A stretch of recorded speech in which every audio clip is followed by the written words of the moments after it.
Hola, hola, hola. ¿Cómo están? Welcome back to another episode of the Vulnerable Latina podcast. Woo! It's been a minute.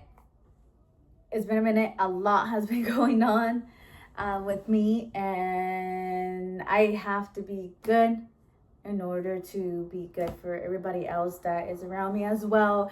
I did take a long break. Sí me tomé un breakcito de recording the podcast. But what I'm thinking now and doing is that I'm going to record them and upload them as well on YouTube, on my YouTube channel. And you all can also subscribe and watch them there. Hold on, ya me dio sed. ¿Qué onda? Ajá. Sorry. Estaba buscando my little microphones que compré de TikTok Shop, pero desaparecieron. Ya ni siquiera sé dónde los dejé. A lo mejor en el carro de mi mamá. Pero sí, esa va a ser la nueva dinámica moving forward.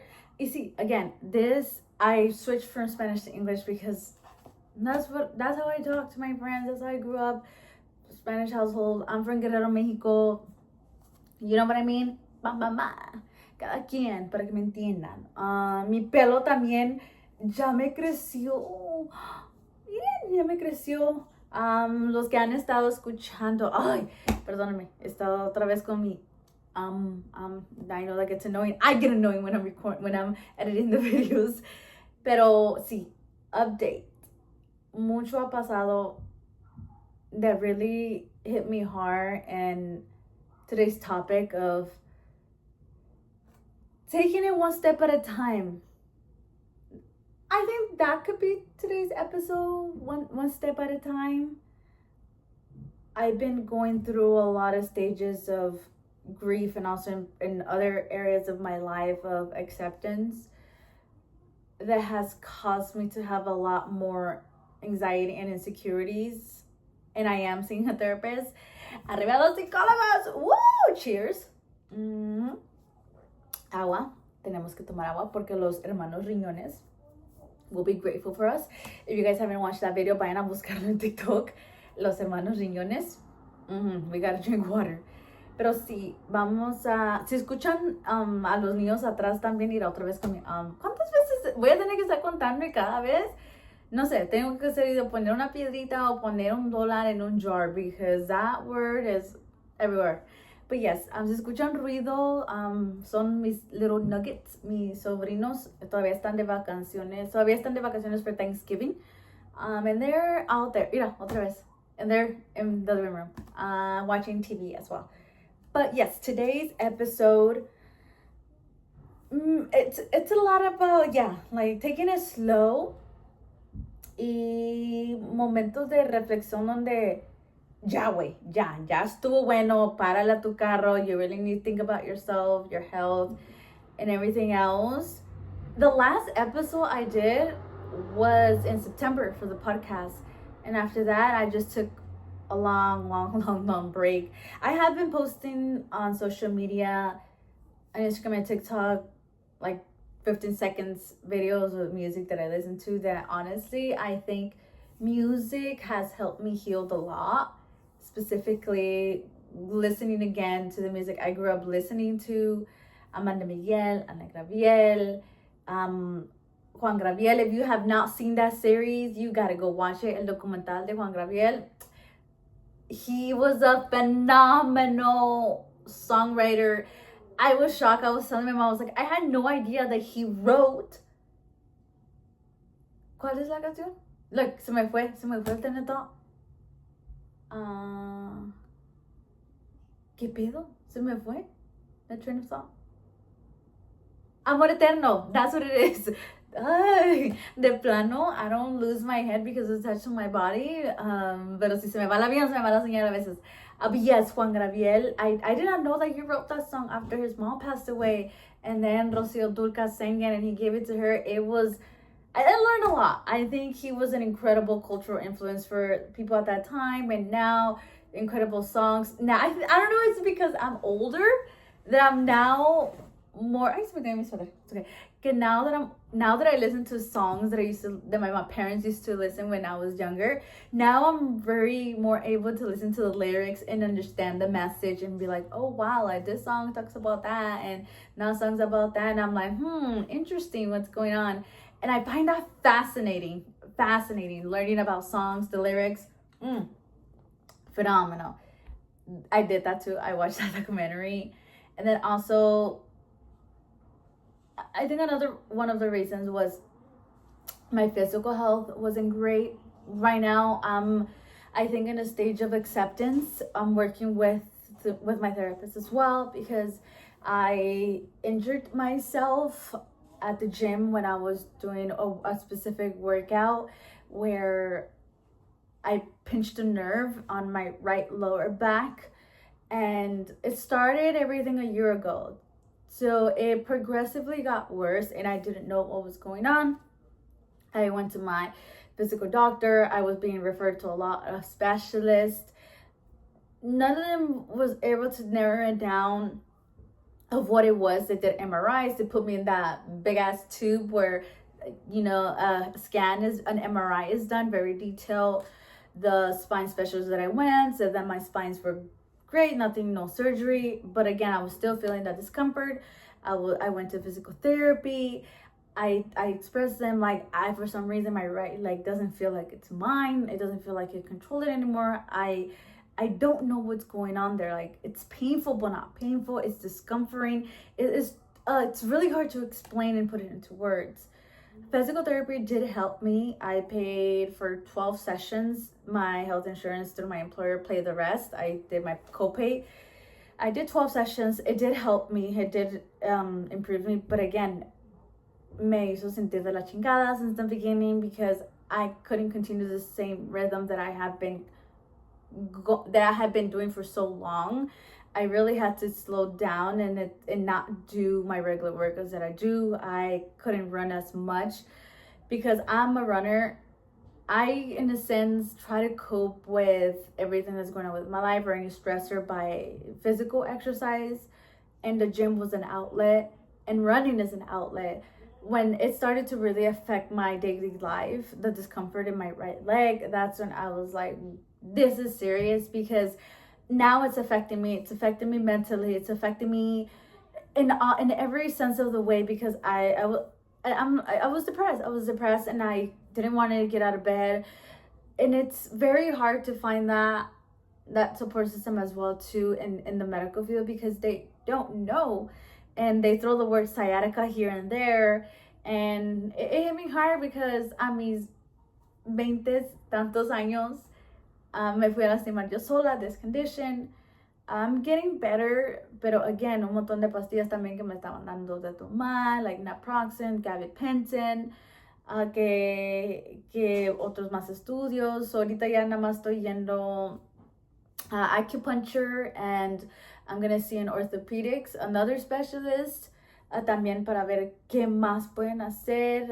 Acupuncture, I have been finding that it has helped me a lot, because I have done acupuncture before, pero no como this doctor is doing it. And come to find out también that my doctor that does acupuncture on me, his son is a famous singer, and he put the song while I was in 20 minutes, but I was on the table with needles in my lower back. He's like, oh, let me play my kids' songs. And then I was like, oh my God, that is insane. ¿Cómo se llama? I think the son del señor se llama Alec Benjamin, something like that. But he does has a very famous song. So I make it say, oh my God, like that's insane. But the way that he did it helped me a lot, because me puso las agujas atrás, ¿verdad? Y luego le puso como pincitas al lado donde no se siente como toque, pero se siente como una señal que está corriendo. And so you feel the little pinch, and he's like, okay, I'm gonna put it high and let me know when it goes lower so I can put it back up. Okay, we did that 20 minutes. I went home. I still had a discomfort. The next couple of days, I felt better, and he scheduled me in for two sessions for 2 weeks. So I went to see him the following week, the same thing. And right now, I am feeling much better, pero my birthday's wet this weekend and I didn't really take it slow. Me valió madres, dije vida solo una, y I'm barely recovering. I party hard on Saturday on my family's fiesta. Es que I got to the point where it's like, ya me valió madres, me valió madres, like, se me va a dar que me duela, like, I want to have fun, I want to enjoy it, pero, you know, Sunday hits and it's a reflection moment, so I'm like, sí, vida solo una, pero también hay consecuencias. Pero ayer sí me sentía like para la chingada, because again, I was sore, porque me quitaron las zapatillas. I couldn't wear high heels for a couple months as well, because at the beginning it was very sharp, the discomfort and the pain. So again, you know, I'm starting to slowly accept my new, because my acupuncture doctor, he was very honest. He's like, hey, if it's sciatica, it's never gonna go away. You just have to learn how to live with it or manage it. I was like, so he was really honest. And I love that. I love when doctors are very honest and they tell you things how they are. He told me another measure of treatment if it gets worse, and I honestly don't want to do that, where he said that it's like a outpatient surgery where a needle has to be put inside you and a steroid's going to be injected, and I don't want to do that. But I hope that acupuncture keeps working. The only thing is that he's very booked for the month of December, so I won't see him until January. And, you know, stacking those medical bills too, I think it's another learning experience as an adult too, learning how to navigate, learning how to advocate for your needs, as well as another thing that I had to learn on my own as a first generation. My mother's also going through her own health issues as well. So I really have to also focus on those two things, my health and her health, because as you get older, a lot of things start to pop up.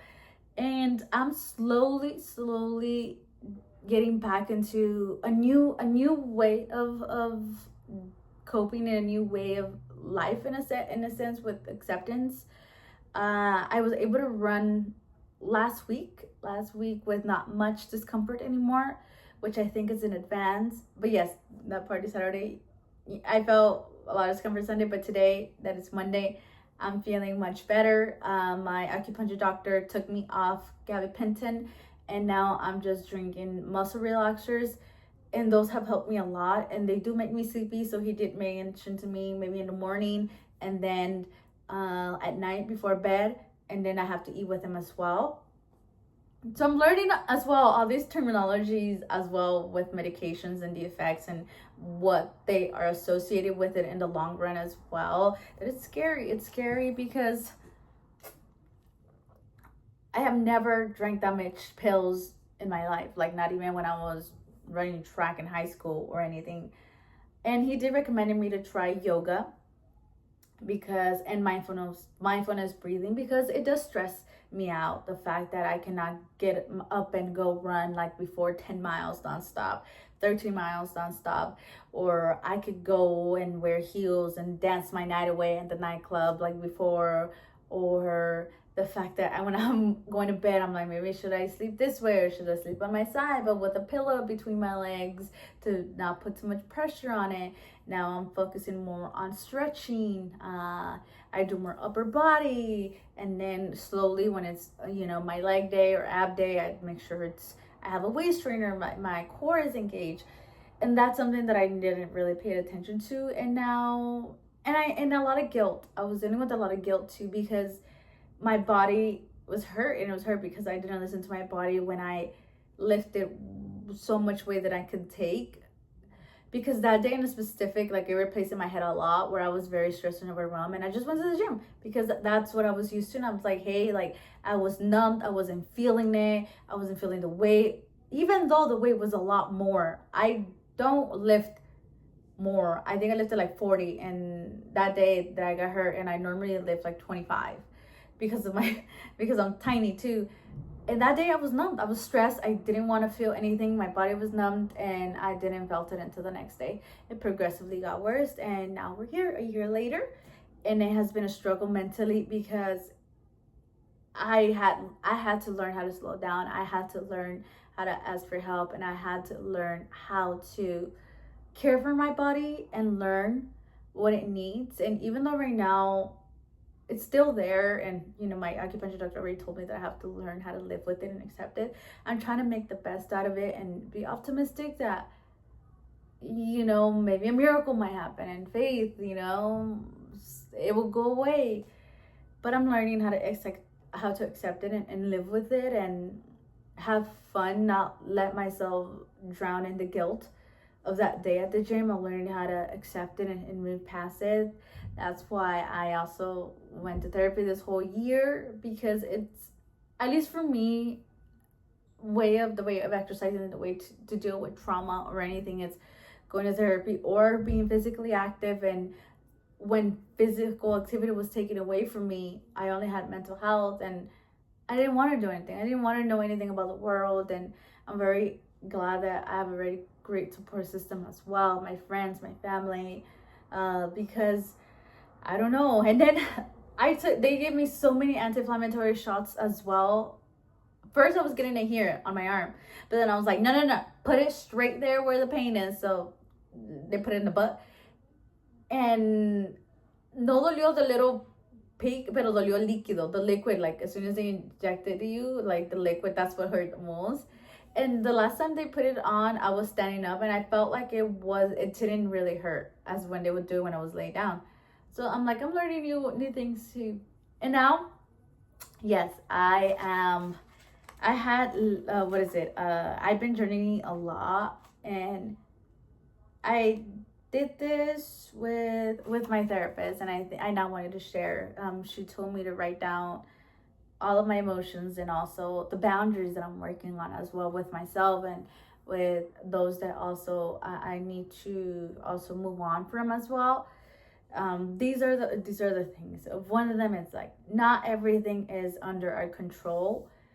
I think I really had to learn that throughout this year more hardcore, because again, this pain was out of my control. I didn't know what to do with it. I talked to it in therapy. I learned how to do that in a sense of talk to your pain, write a letter to the pain, and I let my feelings out. I got very emotional.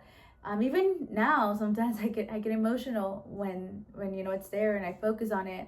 But again, I have to learn how to live with it and learn how to manage it. And this was one of the things that I'm continuously working on. Not everything is under your control. No todo está en tu control. My emotions and my behavior are, but my physical body are not. The thing is, the treatments that I take and how I take care of my body. And then it's okay to not be okay. I think it was one of the things where I think I was just repressing that I was hurt and injured, and that I did that to myself, and I was repressing it, and so I could no more, and it really affected me mentally. And that's why I feel like it's okay to be okay. Boundaries are important, and that's another thing that I learned, in a sense of, I'm not gonna go and do things anymore that I know might hurt my body. Like, for example, go for a 30-mile run.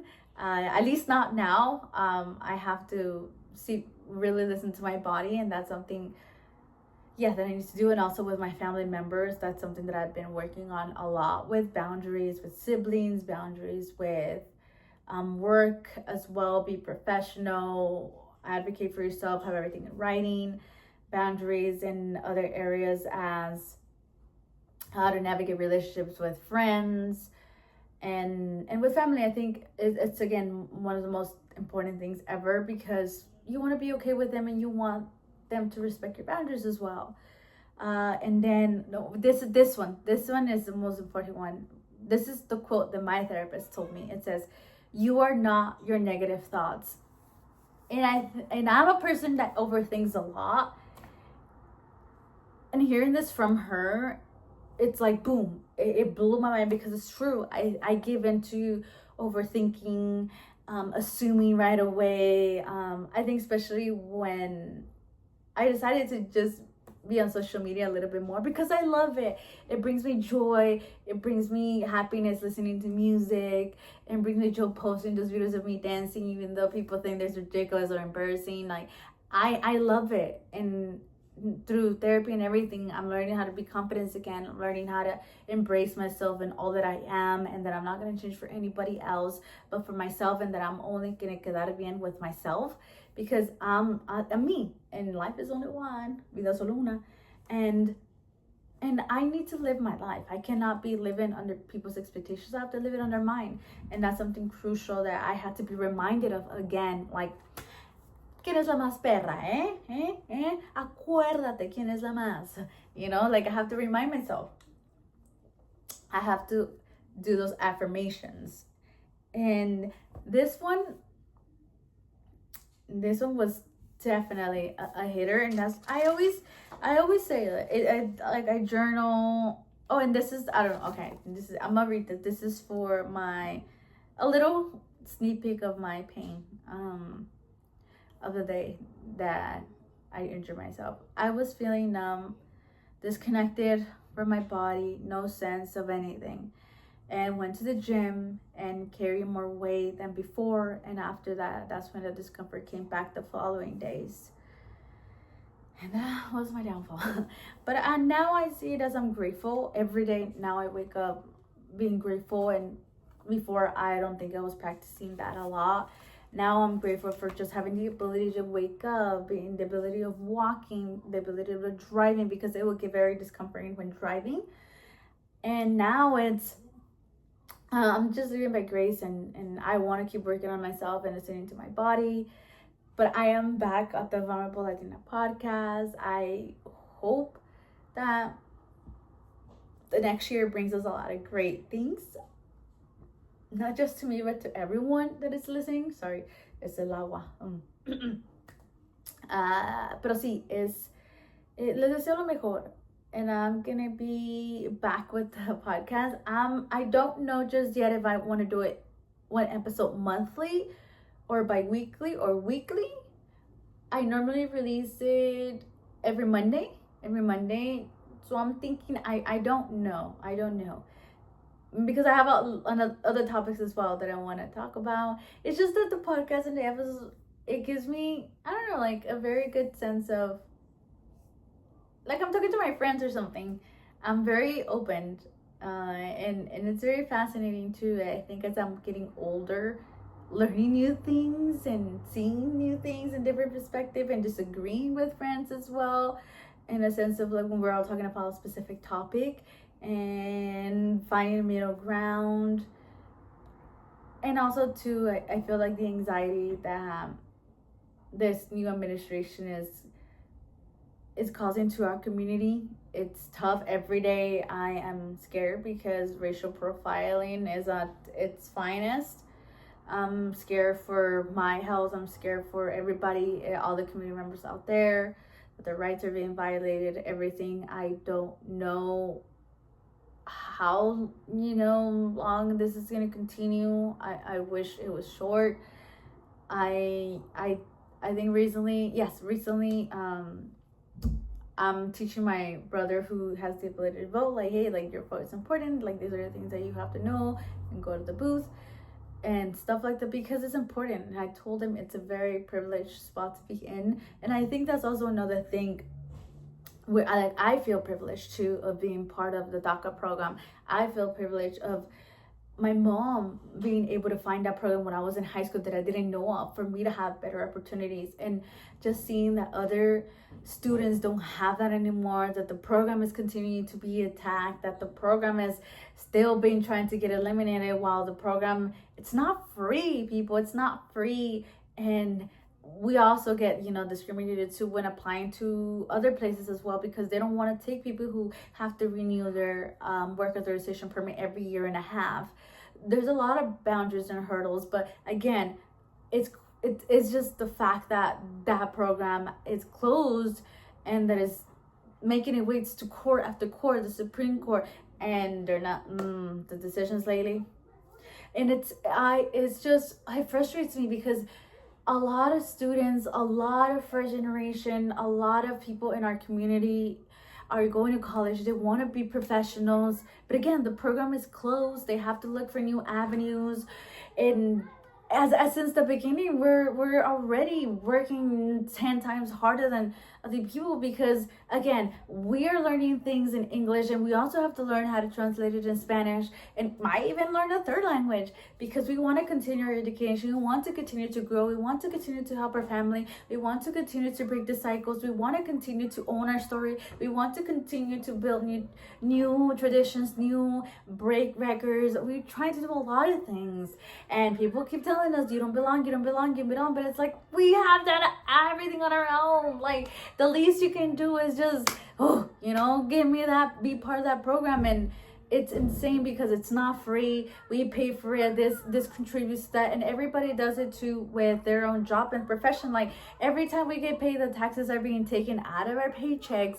Sorry if I'm going on a rant, but it's just all these emotions that I'm carrying as well, and all these thoughts that it's not fair. It's not fair that they can, they don't have an opportunity to be part of the program anymore, because now it's like closed due to all these lawsuits and all these attempts to eliminate it. And it was only meant to be temporary since the beginning, but years have passed, and now there's no temporary, there's no permanent solution. And even I don't even know where I stand. I don't even know if continue my work permit, if I'm even gonna be allowed to, because with this administration, you never know. We have to continue to keep our records clean, and that also impacts our mental health, because then it makes me, at least me, it makes me feel like I have to be this perfect little citizen, that I don't have the fraction of the opportunity to do anything. For example, I don't know, I cannot do the bare minimum. Like, I have to stay away from trouble, in a sense of I have to walk a very fine line. Not saying that I want to go and do this madre, not saying that, but again, that pressure alone, it's heavy to carry, and we carry it on our shoulders, because we know if we make one mistake, that's enough for them to generalize the whole community, and for them to say, she's bad, see what she did, she's bad. And it's like, come on now, dude, we're human, and they're making a lot of mistakes publicly and doing left and right, but again, they have the power and the money to do it, and it sucks, and it sucks that we have to, society, I think, I was telling my therapist, like, it's so scary and horrible that now this has to be normalized, the fact that all these horrible things are taking place now, because before we would just read it on our history books, things that would happen back again, when segregation was going on, Martin Luther King, all this stuff was going on. It's similar, because a community is being attacked. We don't know what other laws are coming. We don't know what other things are going to be. I don't even know if I'm going to be here next month. I don't know what's going to happen, and that's the scary part, and we have to live with unpredictability even more now, the community. And we have to find support system within our support group and within our community, because I'm glad social media exists now, because now everything gets public and everybody can see. Like, imagine if videos weren't that right now digital, we were not in a digital world. Like, and even now, we don't even know what happens behind closed doors. We don't know. But I'm glad that now everybody has a phone that they're able to record, share everything, so everybody else can see and be a witness, because it's scary. You don't know if they're actually agents. You don't know what's going on. And I just want honestly, our community to stop being attacked and being targeted. But I know it's something right now that is going to continue at its highest. But we have to also be informed about our rights, ourselves. Carry, if you have documents, of course, carry them, because honestly, they're even taking citizens now, and it's it's crazy. Every day we see new things, and you want to help, and I think that's why my job, I really love it. Like, there's things here and there, of course, like any other job, but when I work with community members one-on-one and do the referrals that I have to, and them building that trust with them, and then having, them venting to me, it's like, they tell me, like, I don't have no one else to vent about everything that is going on, and I'm like, no, don't worry, no se preocupe, like, you can call me, anything. And I love that I'm able to help my community through that, because they do need help. They don't know where to go sometimes, whether it's medical, pro bono support.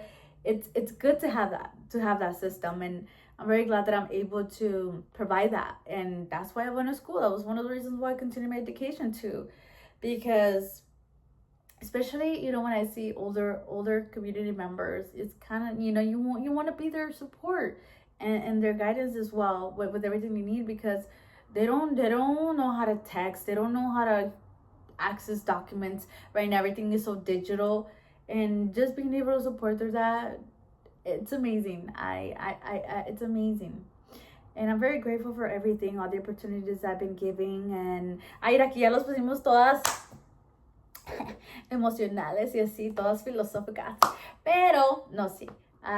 Y empecé también el otro podcast con mi amiga también, que se llama Las Chicas del Coro.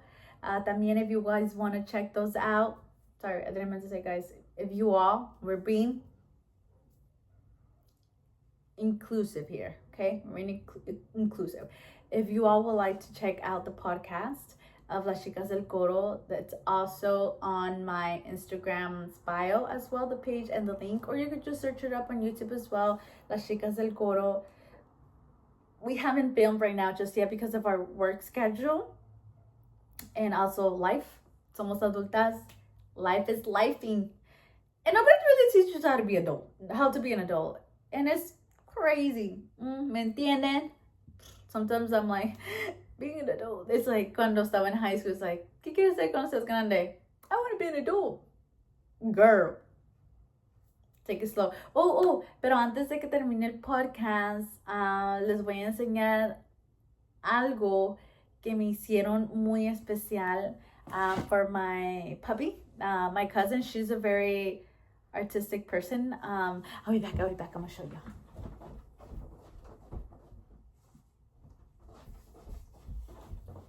Bam! Isn't this beautiful? Beautiful, amazing. Luego dice, Star's love was endless, and every memory of her will remind you of that special bond. My baby girl, my little cousin did this. She's an incredible artist. I love that.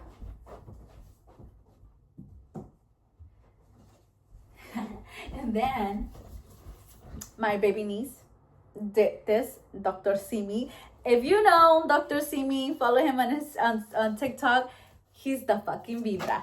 He is, I'm telling you, he is the vibe. And then I want to thank everybody as well for the birthday wishes.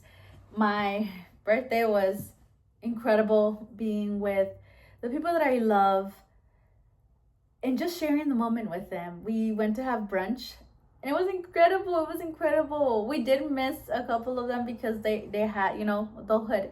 And I'm very grateful. I think, especially being surrounded by incredible women who are full of knowledge and full of experiences. I love that.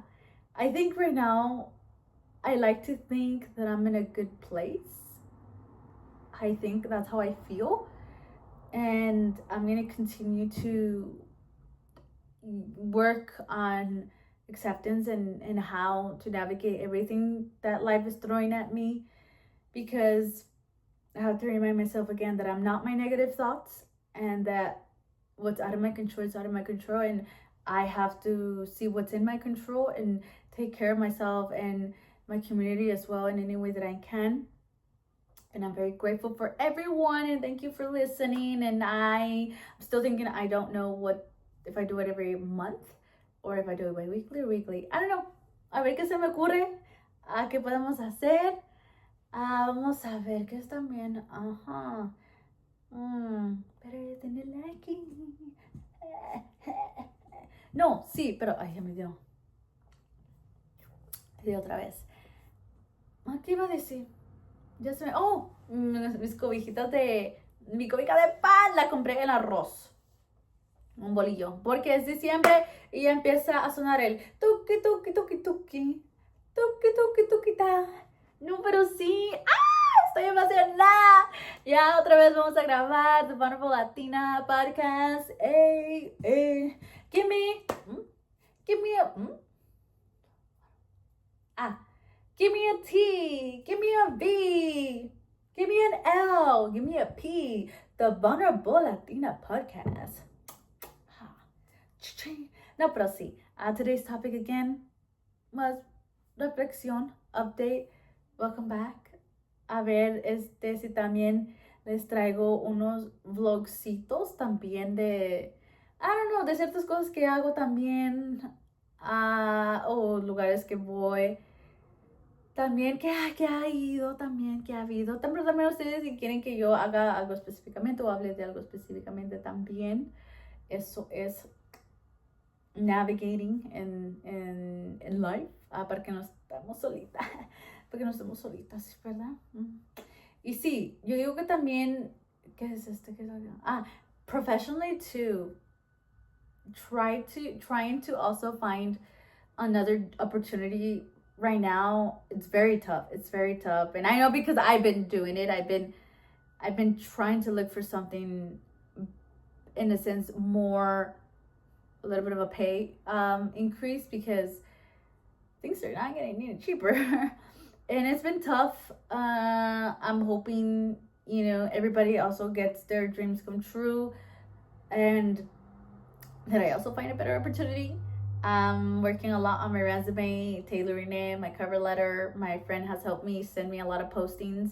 But again, I don't know because I did get an email from this company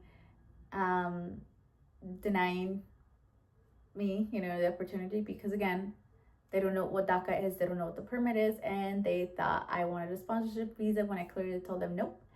And they disqualified me for that, and I'm like, bruh. I'm sorry, así hablan mis nuggets. Pero sí, y me dolió mucho, porque yo ya había especificado, ¿me entiendes? Pero bueno, como dice mi amiga, every rejection is a redirection.